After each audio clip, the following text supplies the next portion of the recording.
Hey, what's up everybody? Welcome back to Wealthy Sailor.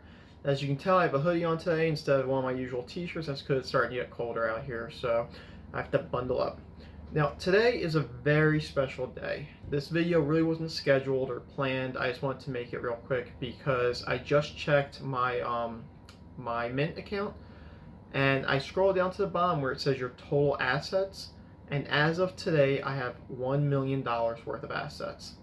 Now, that's not to say that I am worth $1 million, because obviously I'm not, because I still have mortgages on a couple properties, which, subtract your total assets from your top total liabilities, and that's your net worth. But still, I've never had that before. This is a major point for me, and I'm super happy, so I wanted to make a video about it. So about 6 months ago, when I started making these videos, one was because I felt like I was doing better than what my bank accounts were showing. Like I was making more money, and I wasn't really living too lavishly. It turns out I was actually spending a lot of money on stupid stuff I didn't need. So I started doing this minimalist type of lifestyle in order to save more. My main motivation is because my fiance is in the military and she retires in about 9 years. So I want to be ready to retire along with her if possible. Now the cool thing about planning for that is her retirement from the military will result in us having health care, plus she gets a pension.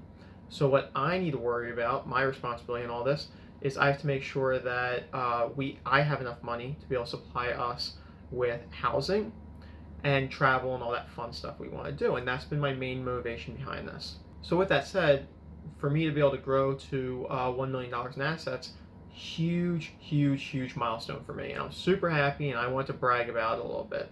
But then the question comes, like, why else am I doing this? Because obviously I'm not doing this all for myself. And then so that comes to my secondary motivation, which as I've been doing this, I've been learning is more and more important to me than I thought it initially was. And that's generational wealth. I want to make sure that my kids and grandkids have a safety net. Now, I don't want to hand them any amount of money, because I just don't really think handing kids money that they didn't earn is a good idea. I know if I was 18, I suddenly got handed a bunch of money, I know I would do like stupid things with it, so I'm glad that didn't happen. So I assume it'll be similar with other kids. Now, I'm not trying to tell anybody how to raise their kids or anything like that. I'm just saying, like, from my point of view, that's how I see it. But on the flip side of that, my family's been in this country since about 1880, from what I can tell. And each time one generation passes off to the next, there's never any wealth involved in that. In fact, most of the people in my family that pass away with heavy addictions to something and debt. It's a horrible cycle that you have to deal with. So I kind of feel like, well, if my family's been here for, 140 years now, there should be something to pass down. And there isn't.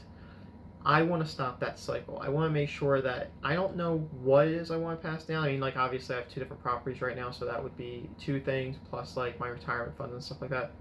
But I want to have something to be able to pass down so that my children and my grandkids are not starting from zero. I definitely think that's something that kind of hits when you're a little older, because I know a lot of the guys that are out here that I work with that are doing similar jobs with me. They're sort of a lot more older. They have kids. Some have grandkids. So their head's in a different spot than mine always is. And their like primary concern is trying to make sure that their kids are set up. And I think that's spectacular. In fact, a lot of the wealth inequality and racial inequality, well, okay, I'm oversimplifying a super complex issue here. But part of the reason is that people don't get generational wealth anymore. Now, it's a complex issue. I don't want to say what people can or cannot do to fix it, but I know from my point of view, from my perspective, one thing I can do to fix it is to make sure I invest properly and save properly so I have something to pass down.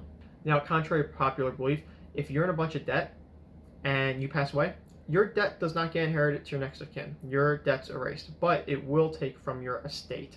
So that's what most of my family do, is they're actually in a lot of debt. When they pass away, obviously somebody can't inherit debt, so they pretty much just anything they have pretty much goes to the creditors.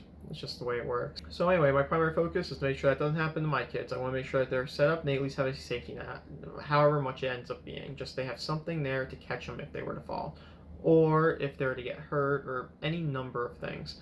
Even though I think certain government programs would help them in certain circumstances, in case I'm wrong, or in case something happens that's outside the realm of what the government wants to help them with, or maybe the government help just isn't enough. I just want to make sure there's something there to catch them if they fall. Anyway, guys, thank you for watching my video. I know I pretty much just bragged, but I mean, I'm happy. And this whole video blog thing that I'm doing with the finance channel and everything is based around me covering what I've done and my accomplishments and stuff like that. So I'm sorry if you felt like this was too braggy. You know, it is what it is, and don't watch my channel, I guess. Anyway, guys, stay safe and keep saving.